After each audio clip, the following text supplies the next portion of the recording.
Hey guys, and welcome to another brand new video. Today's video is my August book haul. So most of these I've been sent by publishers to review, and the reviews will be up on my blog if they aren't already. First up is Tempest and Slaughter by Tamora Pierce. This is a prequel to the New Mayor Chronicles, and we follow Aram, who is destined to soon become the new mayor. And Aram is at magic school, and he meets Prince Ozorn, and he meets Varese, and he realises that at some point he is going to have to choose where his loyalties lie, but we mostly see him at magic school kind of struggling with his power because it gets a bit out of control at one point. Just a little bit. Catwoman Soul Stealer by S.J. Maas. This is the third book in the DC Icons series. Selena has been away for 2 years. She returns. She's pretending to be this wealthy socialite.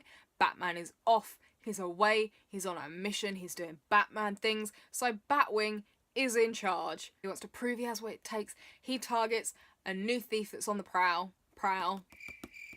Selena. He targets Selena. And Selena teams up with Poison Ivy and Harlequin to wreak havoc. I am super excited for this book. I freaking love Harley Quinn. She is one of my favourite villains, so I'm really excited to see three of my faves working together in this book. Servamp Volume 11. Servamp is about Maharu, who comes across a stray cat. So, you know, he does what anyone would do. He takes in the stray cat, feeds it some milk, but then it turns out that this stray cat is not a stray cat at all. It is a servant, which is a servant vampire, and he has just happened to bag himself Kuro, aka Sleepy Ash, aka Sloth.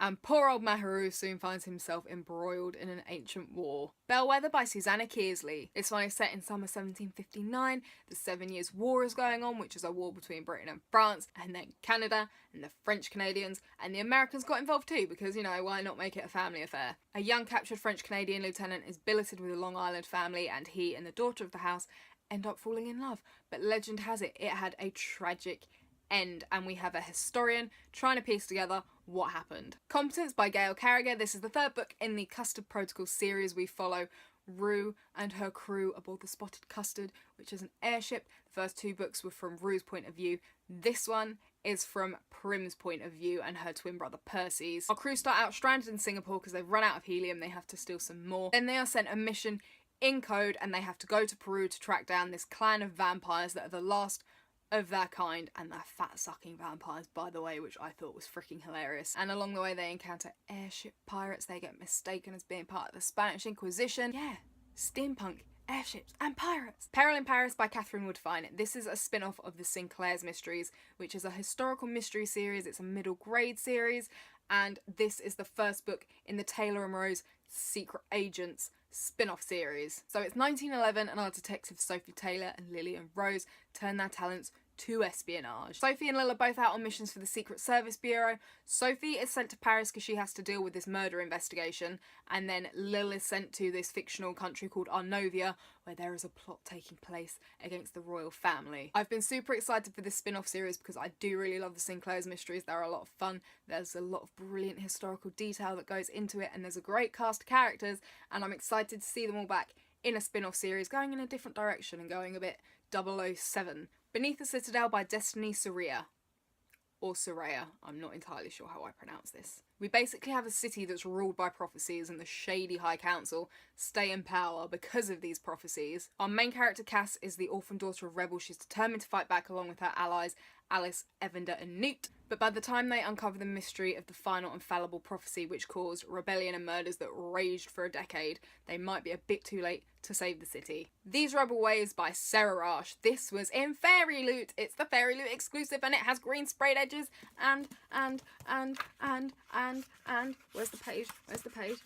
It's actually signed by Sarah. We also got a little Alien candle from Geeky Clean, a Sweet Peach Sugar Scrub, also from Geeky Clean. This is to do with these Rebel Waves.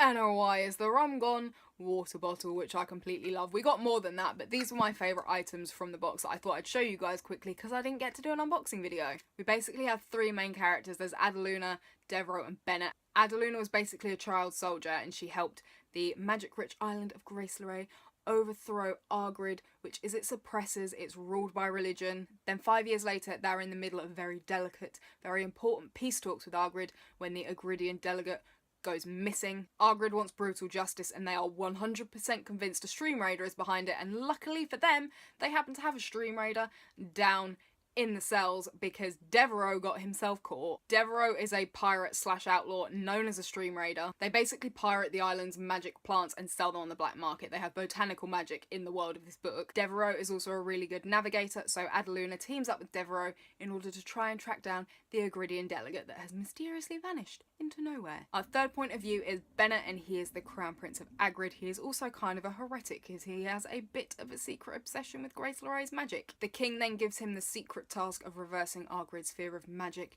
but you know, is he kind of digging himself a hole? But there are pirates, there is magic, there is adventure, and there is romance, and this is such a brilliant read. It is one of my favourite reads of the year, and I 100% knew this was going to be in the Fairy Loot box, and I could not wait for it because, you know, sprayed edges, signed by the author. Next up is The Surface Breaks by Louise O'Neill. I was sent this by Becca. It's a late birthday present, and look, you guys, look. She sent me a handmade book bowl. Thank you so much, Becca. I completely love my present. I have had my eye on The Surface Breaks for forever. It is like she is psychic. The Surface Breaks is basically a feminist reimagining of the original Hans Christian Andersen Little Mermaid story. It's set off the Irish coast, and our main character is a young mermaid. She dreams of freedom from her controlling father, and on her first trip up to the surface, she is drawn to a human boy and she longs to join his world. Next up is City of Ghosts by Victoria Schwab. This is a middle grade book. It's nice and spooky. One day our main character Cass nearly dies, and because of that, she now has the power to pull back the veil between the world of the living and the world of the dead. Her parents just so happen to be the Inspectors, and they have a series of books that's all about kind of like ghosts and legends, and her mum is the one that's really into the ghosts and her dad is kind of the more level-headed skeptic between the two of them, and they get offered the chance to host a TV series about the most haunted places in the world. So when summer vacation rolls around, instead of having some time off from ghosts, Cass and her family head to Edinburgh to start filming the Inspectors TV show. But not only does Cass have to deal with the ghosts, one of which is the mysterious Raven in red who happens to just snatch children and is out for your life force, Sarah Sanderson style. She even sings, so of course the song from Hocus Pocus was playing in my head whenever she was doing her thing on the page. She also meets a girl with the same gifts as her. She thought she was the only one, but she learns that there is a lot to learn about the veil and how her gift works. Honestly, it's a really good read. I whizzed through it in one sitting. I love the setting. I've always wanted to go to Edinburgh. I'm fascinated by the history there. My one gripe is that the character banged on about the difference in the words in the US than in the UK so much. She made such a big deal of this, and like over here, and not only do I have American relatives, but we watch US movies and TV shows all the time, so the word difference kind of is just like nothing to us. And it actually started to annoy me at one point. I was like, yes, they're called chips.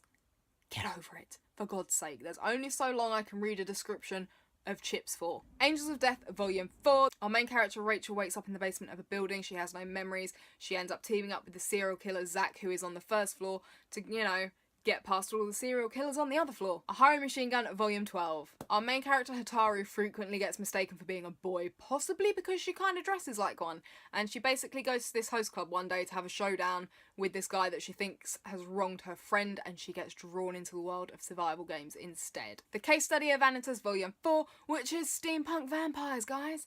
Steampunk vampires in Paris. Rumours of a grimoire that might help his friend draw no way to Paris. Fortunately for him, Vanitas and the Book of Vanitas, which is said grimoire, come to him. Unfortunately, he gets dragged into a conflict that threatens the peace between humans and vampires. In this particular volume, Noe and Vanitas are still lurking about in the catacombs of Paris in search of the missing vampires. Waiting for Spring, Volume 7. This series is about Mitsuki. As she starts at high school, she decides that she's going to push herself out of her shell, and she's going to make friends, and she's going to get involved in activities, and she ends up becoming friends with 4 popular boys who are on the basketball team. And it is about the romance and the love triangle between her and Toa and Aya. Final Fantasy Lost Stranger Volume 1. This is about Shogo, who works at Square Enix. He dreams of working on and creating his own Final Fantasy game. Unfortunately, his job has him nowhere near the Final Fantasy games. He ends up a bit down in the dumps, he's a bit disillusioned, he has no enthusiasm, and his sister Yuko takes him out to cheer him up. Unfortunately, they end up getting hit by a truck, and they wake up in a world that is very similar to the Final Fantasy games, but not quite the same. Again, Volume 4, this is by one of the creators of Yuri on Ice. Our main character, Imamura, is kind of a bit of an outcast when he's graduating from high school. He doesn't really have any friends, he didn't take part in any extracurriculars, but on the day of his graduation he ends up falling down the stairs, and when he wakes up he has time warped 3 years back. So he gets the chance to do everything over again, and he makes it his mission to stop the Uenden Club from disbanding. Inspector Volume 8. Think supernatural Sherlock Holmes when it comes to this one. Our main character Kotoko can communicate with Yoki. They kind of see her as their goddess. They go to her for advice, for help with problems, and along with her boyfriend Kuro, who basically can't die, like you just kill him and he just comes back.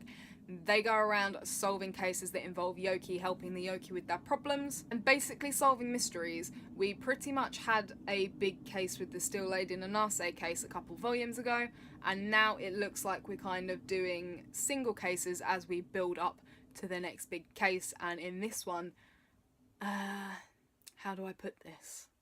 You will never see Pinocchio in the same way again, and you'll probably never be able to watch the Disney film again either. It is creepy as. Rocker Braves of the Six Flowers Volume 5. This is the light novel. There's basically an evil god sealed away in slumber, and every time he awakens he threatens to plunge the whole world into hell, and there are 6 warriors that are chosen to seal him away again. But when the cycle starts anew, the crest of the Six Flowers names 7, not 6, which means that there is a traitor amongst them and they have to work out who it is. So that has been my August book haul. I hope you guys enjoyed it. I will link as many of the books down below as I can so you can check them out. I will also put all of my social media links down below too. Let me know down below what books you hauled in August, or which of my haul has caught your interest and you need to read now. I hope you guys have found some more books to add to your already swelling TBRs, and I will see you guys soon.